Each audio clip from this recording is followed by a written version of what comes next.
Good morning, everybody. It's 7:30 here. We're up early to see what the methadone clinics look like right now. Apparently there are lines around the corner. This is when everyone gets their dose of methadone, and we want to see what that's like. Opioid withdrawals are often so intense that they stop people from even trying to detox. But instead of enduring the agony of going cold turkey, many users turn to the synthetic opioid methadone. While some say it's just another drug for users to get hooked on, others celebrate methadone's ability to reduce substance cravings and withdrawal symptoms. And that's why you see all these people lined up here early in the morning at these methadone clinics. For some, it's their lifeline to recovery. I've heard of the methadone debate as far as like if it's just another substance to get addicted on versus is it a better route for recovery. And I think with everything it just depends on the person, because what could be life-saving for one person could just be another addiction for another. So overall I do think it's nice that it's available. It just sucks that it's one of the few ways that you could get started in recovery. Like, it doesn't, from my understanding about this crisis, just from hearing about it, seeing it for myself, it doesn't seem like there's a lot of easy ways to get treatment for it. And because this methadone clinic is one of the most cost-effective, one of the most affordable options for most people, it's like kind of have to take what you can get. Beggars can't be choosers as far as how to start the recovery process, of course.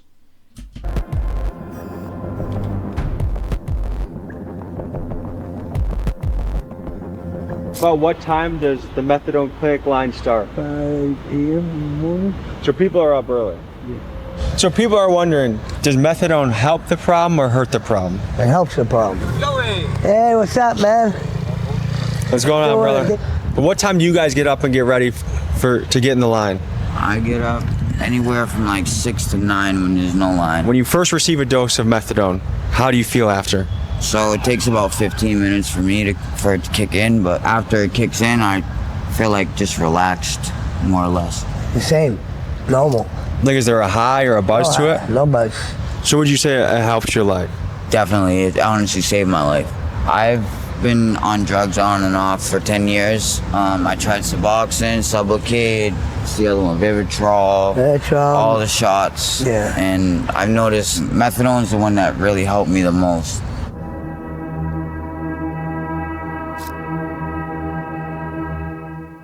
That's xylazine. That's what xylazine does, yeah. That's from xylazine? Yeah, it's all from xylazine. Again, I wonder how bad it is for YouTube, for it to have to be blurred to be on YouTube. It's insane. See how it's all I know people that sniffing to get it. Yeah, that's what that's from too. I had one point with my shin bone here, right here, was showing through my skin, right here. And it's gotten to get that way again anyway, but all this is from xylazine. The back here, these cuts, this one here, I could put my finger through before. But yeah, a lot of holes. The nasty, see how this is all in here, like, you know. How much did a rough childhood play a part in where you are today? Huge.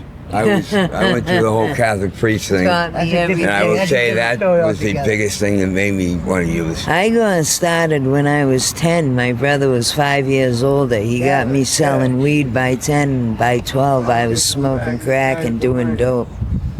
Where were your parents in all of this? Too busy to give a fuck about us. My father just beat the shit out of us every day. And my mother kind of wished she never had us. She said it all the time. And she didn't even cry when my brother got murdered after he did 12 years in Walpole. What? She didn't cry at his funeral. I miss my brother every day.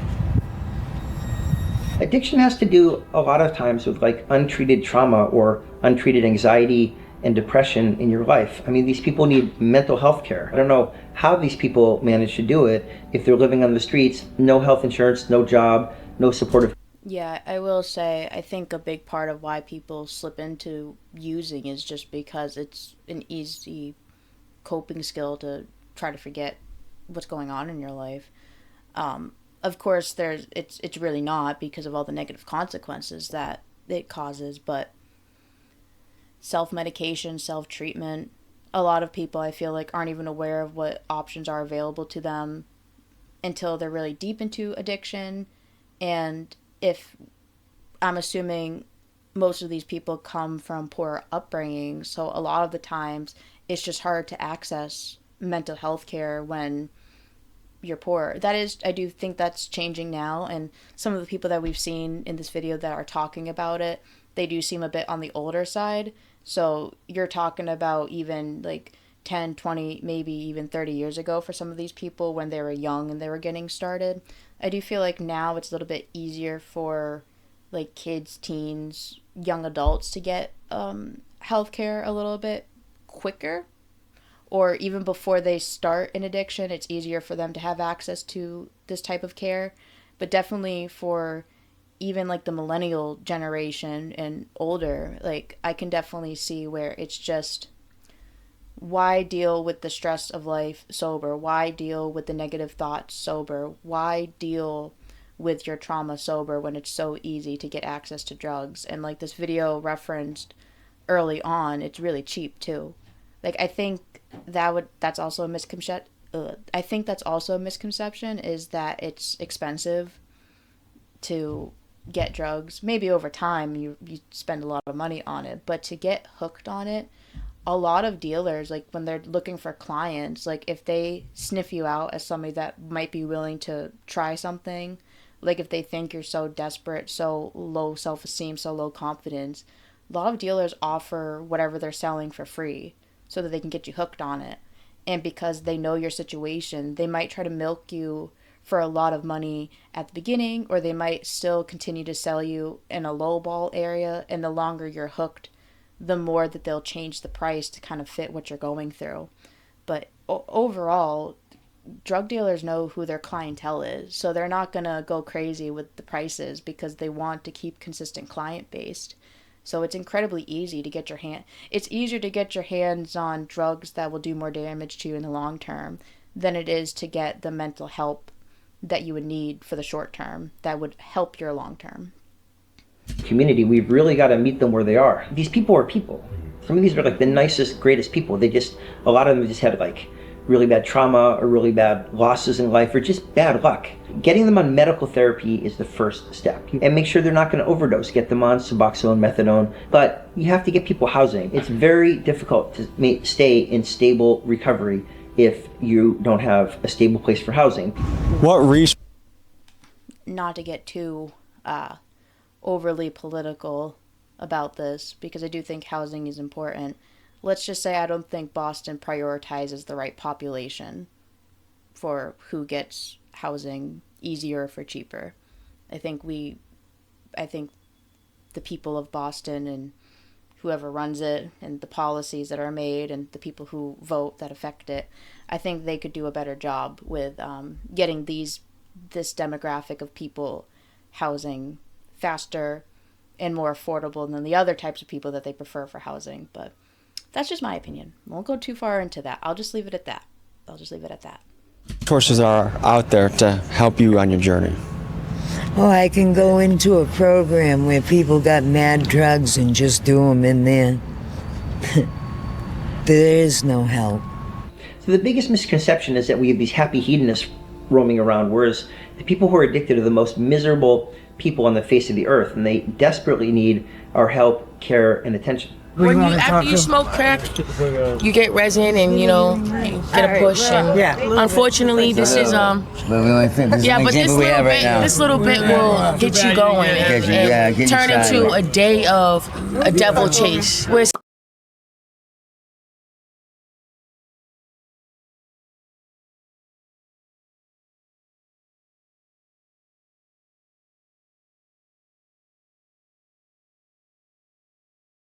sitting here interviewing, but this is not something that's to be glorified. This is a disease that we're facing, and it's literally a mental trap. Unfortunately, this is what crack cocaine and drugs do to you. For anyone who's watching this, I would say, if you're not doing drugs, don't do them. But if you're doing them, do them the best, the safest way you can, and just try to stay conscious and stay strong. And eventually you'll get through it. So what's the penalty if a cop sees this? Nothing. For context, we were across the street from a jail where inmates were cleaning up garbage and cop cars lined the street, and these users were openly using drugs without any concern for being caught. Anywhere else, I swear, this is like a zone for where this is allowed. We're literally next to a sheriff, and are you worried at all with having the open stuff? No, I would never hit you, no, don't worry. I'm precision with that thing. I can throw a dog there. Good to see you, brother. Good to see you. My name's Maddie, bro. Nice to meet you. Here, walk and talk with. I'm kind of conflicted on the whole, like, people getting arrested for doing drugs, because at the end of the day, like, if you get arrested for doing crack right in front of a police station, what good will it do to take that person to jail? Because it's clear that they need, like, mental help, and that they need just regular help in general, because, you know, their bodies are going through a lot, so they're definitely not they're not in the position to go to jail. And I'm assuming the reason why they don't worry about it is because if they get arrested and go to jail, then the prison is responsible for their health care. So it's more cost effective from the jail's point of view to just let them do their thing. And to a point, like, I can see that, like, I can see why they wouldn't. And I kind of agree, because I don't think arresting a drug addict is gonna help them. They need, like they said, they need the mental health support, and they need the encouragement to go through recovery and rehabilitation.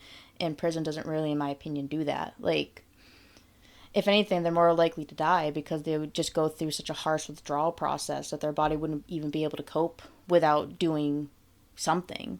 Like, you know what I mean? Like, I don't know. So it's definitely, it's not the first time that I've heard of this where, like, you could do drugs right in front of a police officer and they're not going to arrest you. It's not the first time I've encountered this. It's not the first time I've seen, like, a video about it.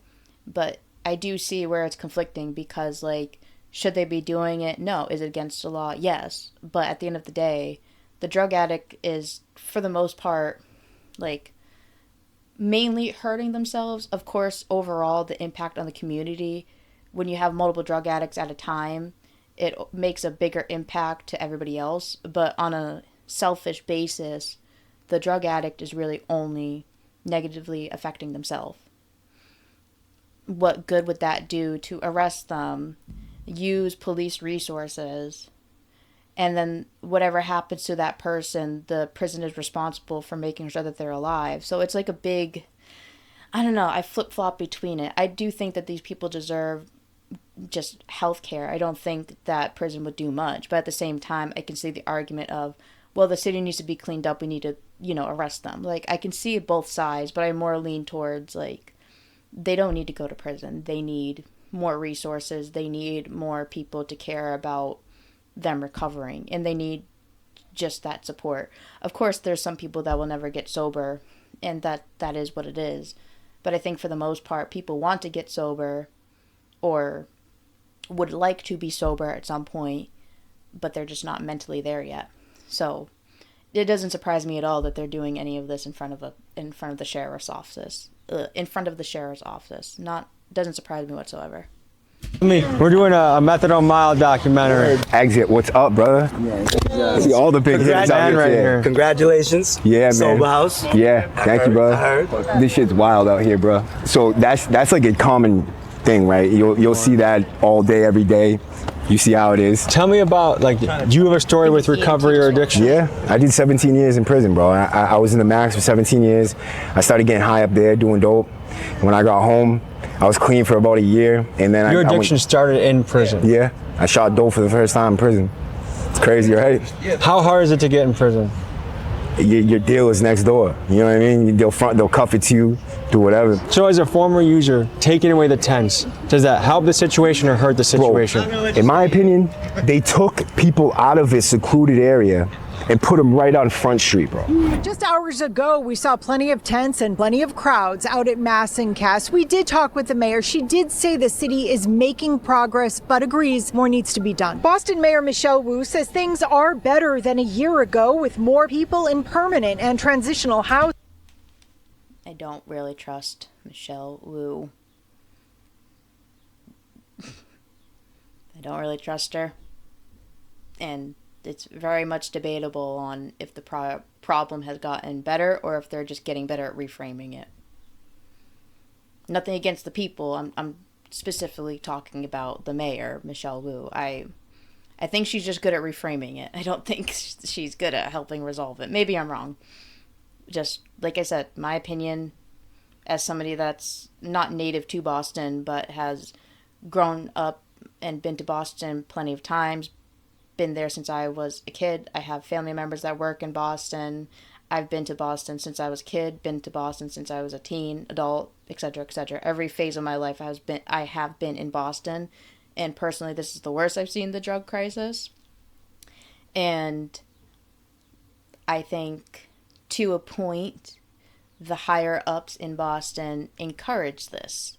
So it's really hard for me to believe that they are actually trying to make progress with it.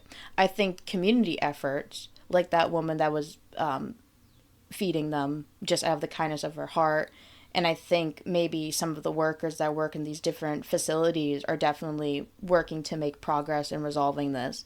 But Michelle Wu and a couple of other higher ups, there's money in selling drugs and there's money in constant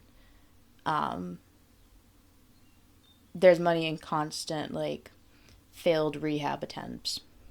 Not saying it's a good thing. It's very sad, of course. I'm not saying that, but if you can find ways to get more money donated, you're going to find ways to get more money donated. Incentives, just saying. It's not the same as where we were a year ago with fortified encampments and people who have been truly residing on the streets for years at that point. For the most part, I feel like these people are harmless, bro. You know what I mean? It's just a matter of, mixing it up with the Where drugs. do you put folks like this? What do you do with guys like that? Man, it's hard, bro, because you go to the hospital and they'll kick you back. If you don't say you're suicidal, they're kicking you back out on the streets.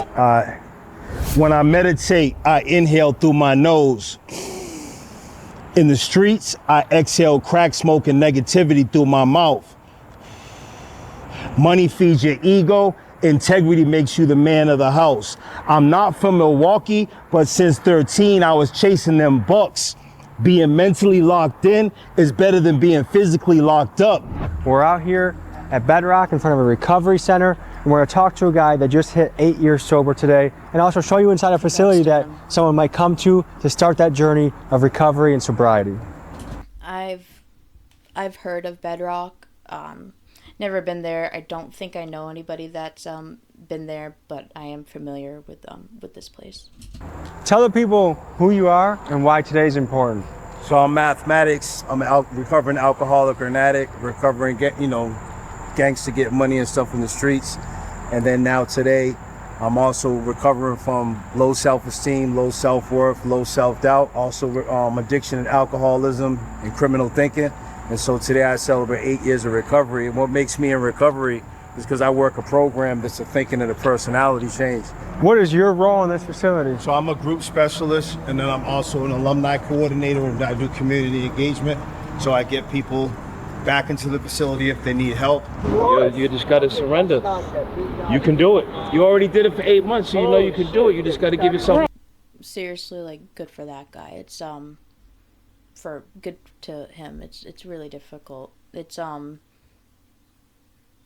I know a lot of people in my own family that struggle with their own addiction. In fact, a lot of my family I don't even know, or the ones that I do know have been around. I don't go around them because a lot of people in my family have crack or heroin addictions. It's a really difficult thing to overcome, and the fact that this guy is 8 years sober, hopefully 9 years sober, or 10 years sober coming up, because like I said, this video is going to be 2 years old, so hopefully he continued on with his sobriety, and props to him and bless him for doing the work that he's doing. It's so difficult, just like I said, seeing your family members afflicted by something that is so hard to overcome, but then now watching a video where we've seen a couple of people talk about their sobriety, it's like, it's weird knowing that it's possible, because in my own family sample size of people that have addictions that can't overcome it, it's so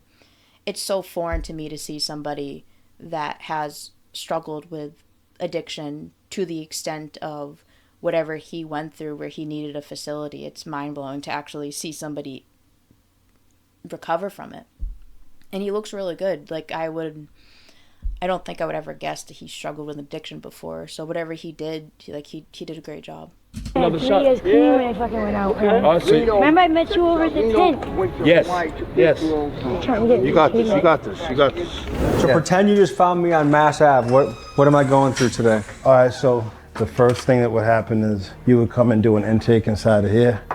There'd be like a nurse. You get like some toiletries, and this is where they do the intake. They ask you like what you're detoxing from, a whole plethora of questions, and then the nurse clears you to go upstairs to either residential, if your urine's clean, if you're stable. But if you need a detox, you got to go to detox for up to 8 days. Seeing how nice this place is, it's hard for me to imagine choosing to stay in the street over coming here. Yeah, but there's a mental obsession, and the mental obsession is so strong that, a mental obsession is a persistent, reoccurring thought that doesn't respond to logic or reason. First of all, you're physically addicted, and it's miserable to come off the opiates, and that lasts for weeks. And then there's a psychological component. It's very difficult to get off opiates. When you get addicted, your sort of emotional connection unfortunately becomes with the drug itself, and you sort of tune out other people. So the minute you take the drug away, you're very lonely and you're just kind of stuck in this awful place. So it'd be logical and reasonable to say that, but when that mental obsession, the grips of addiction are on you, it's all about the next one. We put this in front of our families, in front of... Yeah, like, addiction completely changes your brain circuitry. I made my first scientific research-based episode was about just how alcohol can change your brain to develop alcohol use disorder. And I'm by no means a professional doctor, scientist of, sorry, my contact is bothering me.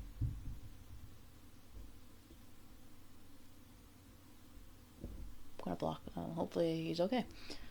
Anyways, what was I saying? Oh yeah, that podcast episode, I probably only barely touched the surface of what damage and how much alcohol can change your brain. But yeah, like, it's not, when you're that deep into an addiction, you're not thinking like logically anymore. Like, it's nearly impossible to, especially when you're talking years into having an active addiction to anything.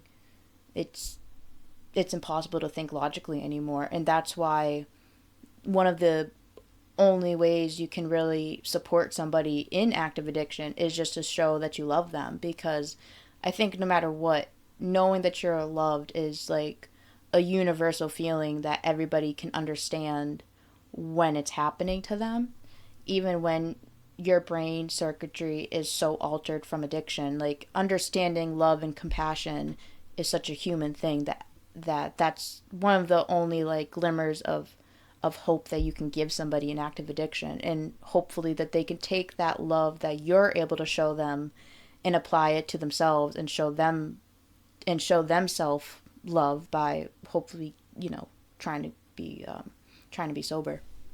For our mothers, in front of our kids, I'll overdose. I'll rip the IV out my arm, and 2 minutes later, I'll go call the dealer and get more of the stuff that'll almost just kill me. No fear. You can't scare an alcoholic or an addict. So I would come down to this methadone clinic, get my dose, and then after you get your dose, and then you walk up this way, and when I would stop walking up this way, it would be to like sell pills, either buy some crack.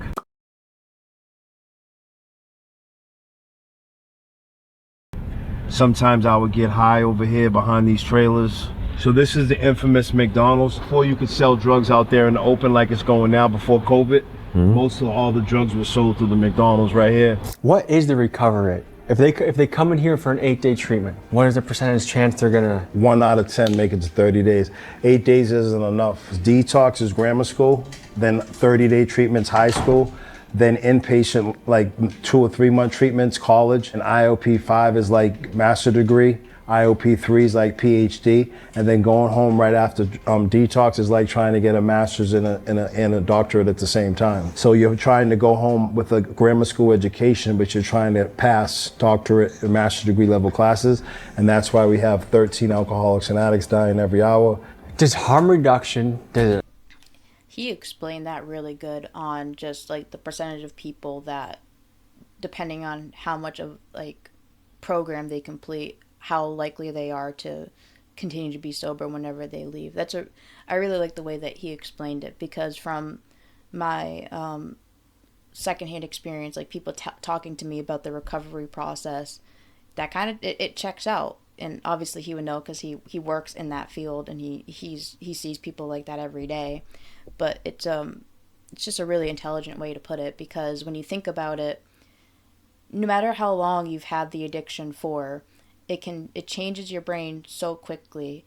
And the longer you've had the addiction, 8 days of treatment is nothing compared to even just a year of active addiction. And the longer you're in treatment, of course, there are better chance of success, but you're talking about breaking days, weeks, months, years, and for some people even decades of a habit that has so drastically changed how you think, how you feel, how you see the world, that of course 8 days of treatment is probably not going to be enough. Of course 30 days of treatment is probably not going to be enough. Of course 1 to 3 months of treatment isn't going to be enough when your body and your mind and your soul has gone through so much. And that's not even really including just like the outside factors, like what you've seen in before your addiction, what you've seen during your addiction. Like I'm just talking about purely the brain chemistry changing. Like, of course, a couple months of treatment could never, well, not could never, because there's people that couple months of treatment, it does the trick, but it's a very big ask for most people to completely change their lifestyle in just 1 to 3 months. Not saying that it can't happen, but just it's a lot. It's a lot. Help people, or does it enable addiction? So I had a bad vision of harm reduction before, but I think now the scope is we'd rather have the person alive on harm reduction than pass away. My only thing with harm reduction is most people get on it, but they struggle to get off. Most addicts and alcoholics, we only know how to start doing drugs and alcohol, but we don't know how to stop. So this is my office. You got an office, man? Yeah. What is it like for your family and friends seeing you back in the day hustling, taking, using to, he has post-it notes on his computer. Oh, my mother's really proud of me. You know what I mean? She can sleep good at night. My kids are proud of me. I went from being a deadbeat dad to now I raise my daughter full time. Camp, after school programs. We spend time together. She comes to all my events. She's in the bulk of my videos. So it's just like, you know, I went from being a neglectful father to actually now being a nurturing father. Good for him. That sounds so sarcastic. I'm not trying to be sarcastic. Sincerely mean that. Good for him. It's hard.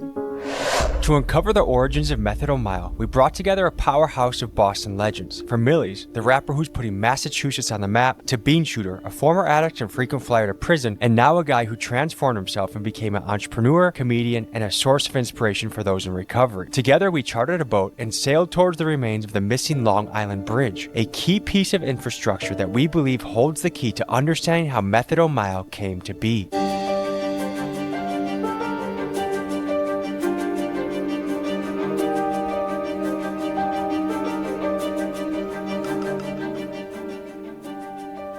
So fellas, we're right by Long Island and Quincy. Tell me what this island means to you in your journey. As far as I go, you know, I was always going out there to detox in Long Island or Andrew House Recovery on the island, which you could go out there to detox. They used to drive you over the bridge. They used to have these buses at night, and all the homeless people would line up, and they had a fenced-in area, and they'd bus them all over here at night, and then in the morning, you know, you'd go back. And then when they closed the island, they closed the detoxes, and the homeless were scattered all about, and they all ended up down on Mass Ave. Tommy, this is where we can dock up right here. So we're pulling up on the dock, the Long Island, Quincy. From what I understand, it's entirely abandoned. So we're gonna check it out, we're gonna investigate. It's like some Shutter Island type shit. We might have to hop a couple fences. Boston PD, you guys can come get me in Milwaukee, all right?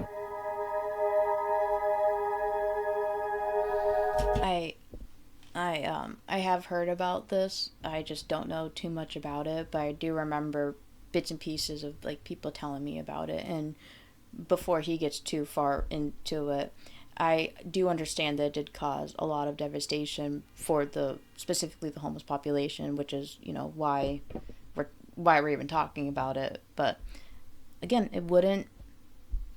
I don't know if this is like conspiracy theory, but it wouldn't surprise me if it was done on purpose to cause more chaos and to cause more harm to the people that really needed the help and really needed the support. Because don't know how much of y'all know about Boston, but they spend a lot of money up in Boston, and where's all that money go to? Back behind these trees and all the way down, we had sober living homes, recovery homes, juvenile detention facilities, and this is where people would get bused back. They'd be going through detox, they'd go bus back from Boston to here. And so you had a contained population that weren't out on the street. There's a ripple effect, there's a domino effect. One little thing leads to another, and it's crazy how one little bridge has led to hundreds and hundreds of people on the street, which has led to family members going missing, people living in tents on the street, and all because one little bridge started the domino effect. It's a strange feeling being back here, it just reminds me of, being dope sick and going to detox, and it seems like another lifetime when I was coming out here all the time. You think we're the only people on this island right now? No, there's got to be someone else out here.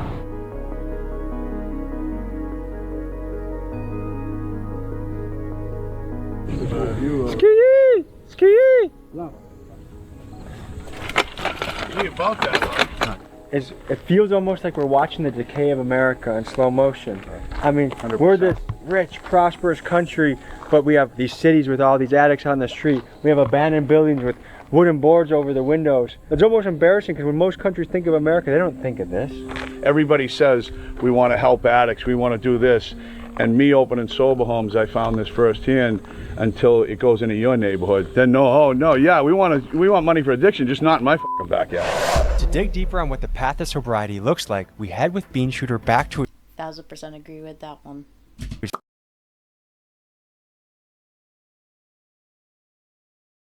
Stomping grounds of Lowell, a city near Boston, to visit his home and his sober house, to speak with the fellows there and get their insights on a path to a drug-free life. I'm semi-familiar with Lowell, and yeah, it has its good parts, it has its bad parts, and the bad parts are bad. Not necessarily crime bad, but just the sympathy and compassion that you can have for the people that are on the streets. It's sad. I don't want to say too much about Lowell just because I'm not the most familiar with it, but the few times I've driven through it or have been in the city, yeah, there's a lot similar problems. It's not incredibly far from Boston either, if I remember correctly. The drive isn't that bad, but so of course the problems that are in Boston are widespread, and they're going to spread to other cities, so you can only imagine. That's my prison mugshot, actually. What did you go away for this one? That one was trafficking over 100 pounds of marijuana. That was when you did business for the cartel? Yeah. Did that make you nervous? No, not really. They were good to me. They were good people. So when I got custody of my daughter, it was only 2 bedrooms, me and my father, and that was my bedroom. I had to make a bedroom up here, which is like a prison cell. This is how I live. Tommy don't believe it. Look at the obligatory ice pick next to the bed. This is when I'm gonna climb down the ladder to piss at night. I'm a real fucking Viking. You really piss that every Sometimes night? I have to, Tommy, Sometimes I have no fucking choice. Over your lifetime, how much time did you spend in prison? I've been asked that a lot. About 13, 14 years. That's a long ass time. Yeah, but on the installment plan. Oh, this is my first. I don't know if it's just because the type of industry that I'm in. I work blue collar, so I'm around a lot of men. I don't know if it's just because men are a little bit more likely to commit certain types of crimes, but a lot of my old coworkers, they did a lot of time in prison for alcohol or drug related issues, and hearing them say like 5, 10, 15 years. It was, at first it was definitely surprising because of how young I was hearing about this, and I was so used to my family my family having those issues. It was kind of weird knowing that, like, in some ways it was nice because, oh, I'm not alone, like, you guys have problems too. But in other ways, I was like, oh my God, like, it's really everywhere. Like, addiction is everywhere. But the longer I worked in the trade, the less things like that would surprise me. I actually met a guy at one of my last jobs. Super nice guy. He was just about like 40 years old or something like that. And he basically spent all of his 20s in prison for weed, for the most part. Like, in and out of prison for his 20s. Like, he said himself that when he was in his early 20s, he was one of the younger people in prison, and he kind of didn't feel like right at home, but he didn't feel so out of place because everybody else was also in their 20s. And then he hit like 28, 29, and he was considered like an old head because then he was like a part of the older population, and he would get like odd looks for like, why are you 29 years old in here for weed problems? He told me that he felt out of place once he hit his late 20s because you would see a lot of younger guys in a similar situation than what he was, just getting in trouble for having weed on his person, on his car, in his car, or having other drugs that they weren't supposed to have. But yeah, like the longer I've worked in the trade, the less it surprised me to hear just how long some of these guys spent in prison. And like I said, some of it was simply for weed because, you know, weed hasn't been legal for that long, and even still there's limitations on how much you can have at once. So like you can still get arrested for having like I think the most now you can have is like 2 or 3 ounces in your car at once, something like that. So even having 4 to 5 ounces of weed like can still land you in jail. Maybe not as severe as it could prior, but like you can still land your ass in jail for it. But yeah, he told me not only was he in there for possession of weed, but I forget what it's called, but like he would try to help his cellmates like smuggle drugs to other parts of the jail, and it's called like a bullet, where like you get like a bundle of drugs like that big-ish, I think is what he said, around that big, something like that, and you would shove it, you know, up your body to try to, you know, conceal it, and then you would let it out. I don't know how much I could say. I know I'm not even monetized, so it doesn't really matter, but just in case, you would shove it up there, and then when you got to your destination, you would let it out, and you would get deals and make friends in the prison by doing that. And I remember he told me that he was trying to shove one up there himself, and he realized that it wasn't actually even in, it was just in between his cheeks, and he was like, never mind, I can't do this. Like, it was his first time trying to do that, and he was like, never mind, I can't do this, it's too much, like, it hurt, and I just put it in between my cheeks, it wasn't even in. And I was like, damn, like, it was that, like you're in there for weed, and you were so quick to try to do something like that. He was like, I wasn't even thinking. I was like, oh, that's what a thought process, or lack thereof thought process you have. But like things like that, like I forget who, but someone referenced in the video the guy that was like sober for a while, the heavily tattooed guy with like the man ponytail or something, like his first time shooting up was in a prison. That's how easy it is. Like my old coworker, he was in jail just for possessing weed. I'm pretty sure that time he was in jail was just for possession of weed, and very quickly he was asked to basically be a drug mule in prison, and it was just as simple as, yeah, just shove it up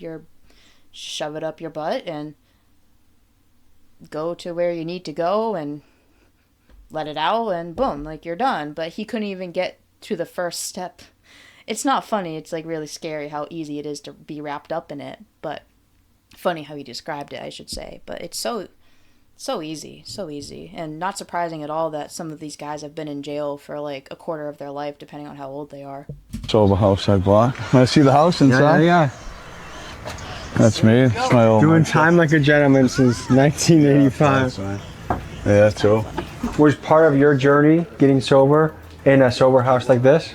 Oh, I've been in a bunch of them, but when I got sober last time, I was in Deerfield Beach, Florida, and I was in a sober house, and I remember getting in there and I'm like, wait a minute, there's 6 guys in here paying $150 a week. That's $900 a week. That's fucking $3,600 a month in this little fucking ranch, right? And because I've always been a numbers guy, you know, selling drugs and doing whatever. And that was when I first got the idea. Wow, you make money and you're helping people.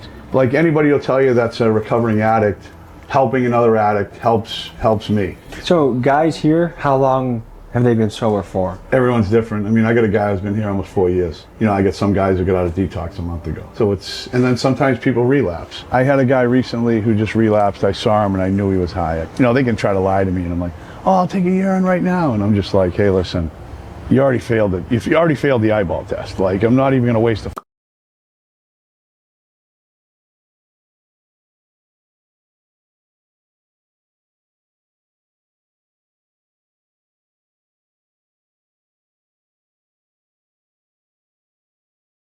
cup on you, and 99% of the time they'll be like, all right, you know. Recently I came here just like this, we were right here on the porch and Bundy went in and I says, oh, go in and get so-and-so Jason, and I heard him scream, get the Narcan. And I'd been open 5 years, I'd never had anybody die in my house, and I ran in and I touched him and he was ice cold. I just said, you can put the Narcan away, you know. He's gone, and that sucked. The family came and I had to talk with them, and the kid had been here a while, 2 years, and he became a friend, you know. I was with him all the time, and I felt guilt over it, like I dropped the ball. And then I talked to his brother and his brother said, yeah, I know he got high a couple times. He'd been here so long, I was comfortable with him. I hadn't urined him for a couple of weeks, because usually at least once a week I'll urine you. And I felt like, you know, I kind of dropped the ball on that one. See someone die in the house, it sucks. So we try to keep that from happening again. He doesn't even, like, not saying that he's not bothered by it, but, like, it doesn't even seem like he's that phased. He could just be good at stone facing it, but just goes to show you how much he's seen, to where, yeah, someone died in my sober house, try not to do that again. Like, you become so desensitized to the destruction that naturally comes with addiction that, like, I'm sure he's deeply hurt by it and it's affected him greatly. I'm not saying that, but just he does a good job emotionally not getting so worked up by it. But anybody that's in his position, I hope they know that you can't really stop anybody, like, unless you're the one, like, physically shooting them up or buying it for them and giving it to them and telling them to do it right then and there. Like, you can't really prevent somebody from making the decisions that they want to make. Like, I can understand that he feels a bit guilty for not doing the urine test on the guy, but at the end of the day, the guy was going to make the choice that he was going to, you know, get high on whatever substance, and it's just a sad outcome and a sad reality that at any moment, that's the thing that's very scary about all of it in general. But someone that is working through sobriety and they have been sober for a little bit, if they relapse, like, there's a higher chance of them actually overdosing, because depending on how long they were sober for the most part, your body got that substance out of your system. So then to shock it, I feel like, and from people telling me who work with addicts, like, that's their job to help, like, they work in, like, rehab centers. A lot of addicts that have been sober, if they relapse, they take the same dose of whatever substance that they used to take, like when they were getting high consistently. And because they've been sober for so long, when they take that dose that used to work for them just fine, they end up, you know, offing themselves because their body is not used to it anymore. So they overestimate how much they can handle during a relapse, and it's really common. It's really sad. It's another scary part of getting sober, is that if you relapse, like, it might be the last time, because your body just hasn't had to cope with it in so long.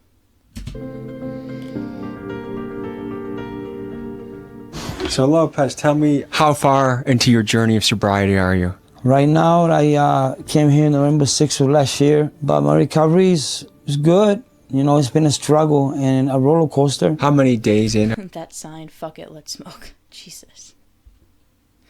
It's not funny. It's a little funny. I wasn't expecting to see that. I need that sign. I don't smoke weed all the time, but I prefer edibles. but I need that sign. I should make it. I should paint it. Are you? Altogether, since last year, would have been 10 months. Just driving around here, even a few blocks around here, there's a lot more people out in the park. I'd imagine if your number one goal is to be sober and then you're surrounded by people that are using 2 blocks away, 3 blocks away, does it make that journey difficult? No, because sometimes, when I leave out of here, I pray. I say, God, just lead me in the right path. And I go from here straight to the recovery cafe. I don't like to pass through the park to there because they all know me. I know everybody from Lowell. And, it breaks my heart just to see a lot of my friends on active addiction and I can't do nothing about it, How many people do you think you've lost to fentanyl? I've lost a lot, over 30 at least. I've seen a lot of dead people in my life, man. A lot of faces that I'm always dreaming about. You get traumatized, man. Look at that guy's colors, blue and gray. I mean, it's just sad, Lopez, thank you for sharing your story. I think the scariest thing to me about fentanyl is that I think the deathly dose of fentanyl for, on average, is less than the amount of a penny. If you see the lethal dose of fentanyl compared to a penny, it's so much smaller than a penny. It really does not take much to kill somebody.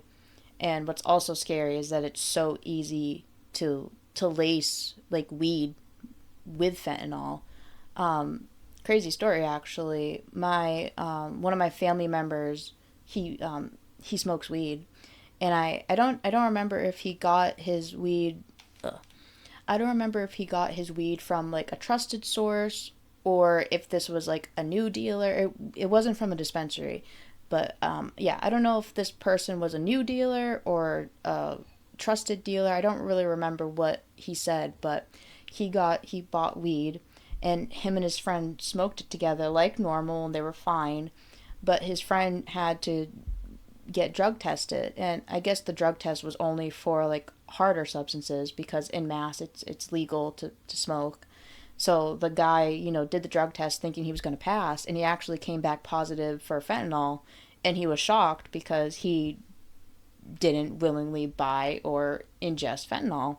So he tells my family member, hey, by the way, I tested positive for fentanyl. So out of curiosity, my family member also goes to get drug tested, and he was also testing positive for fentanyl. Thank God that neither of them, obviously, they're both fine, but thank God neither of them had enough in their system where it could have killed them, or I don't even think either of them really had any side effects of, something wrong. But that just goes to show you how easy it is to have a product that you think is safe and you think it's just weed, and it's not. It's laced with something else. It's incredibly easy to sneak fentanyl into things that you think it's one thing and it's not. So that's another aspect of why it's so dangerous and so scary, especially for teens and young adults that are just trying to get a fix, that are just trying to fit in with their friend group or whatever the case may be, because it's just, you never know. And if you're not getting it from a trusted source, or even if you do trust the source may not be getting it from a trusted source, and you just have no idea what's in it anymore. It's terrifying, honestly. Story, man, we wish you the best on your journey, okay? All right, man. You manage a sober living house. What are the biggest hurdles keeping 12 other people in this house sober? They go out, they do their thing, they come back in here, and a lot of them, they start drinking, they start doing whatever, dope, whatever. And I'll try to work with it. You go to rehab for a couple weeks. If not, you get the fuck out. So have you had to kick someone out before? Yeah. A taxpayer might say, why am I funding addicts getting free needles, free pipes when I can barely pay rent? What do you think about that?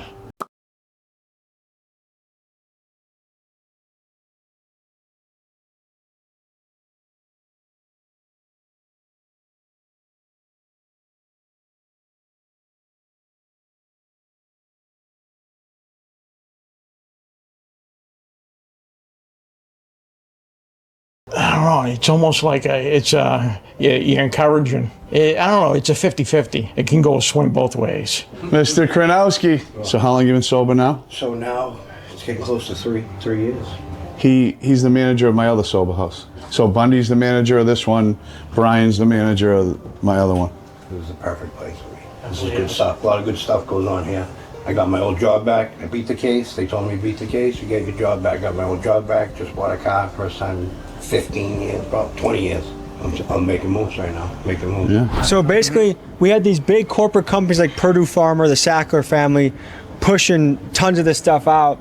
Then people are starting to get that starts the addiction journey. None of them ever went to jail. None of them ever got in trouble. They're still very rich.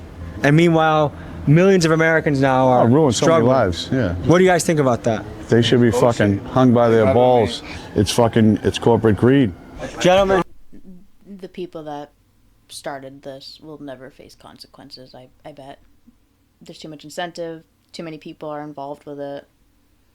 Sadly, like, I wish that was the case. Like, I agree they should be hung by their balls, but I it's really sad that I don't think that's going to happen, because there's so many people with their hands in the pot that it's probably nearly impossible to get justice for everybody, in my opinion, of course. But it starts from the top typically. Very, very rarely or ever, in my opinion, does a problem this severe into this caliber start from the bottom up. It's always top down, and it's usually calculated and on purpose.